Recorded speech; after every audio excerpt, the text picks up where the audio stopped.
আগের নির্বাচন ছিল দলীয়, বর্তমান এবার 8ই মে নির্বাচন, এটা হলো নির্দলীয়। নির্দলীয়ভাবে সব দলের সাথে সমন্বয় করে আমি ছাড়া পাচ্ছি, ইনশাল্লাহ দেখা যাক 8ই মে যা হয়।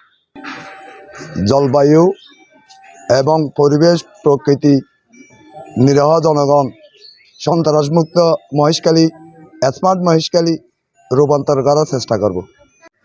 ন্যায় বিচার, সন্ত্রাসমুক্ত মহেশখালী, সামাজিক উন্নয়ন। আমার মার্কার টুপি।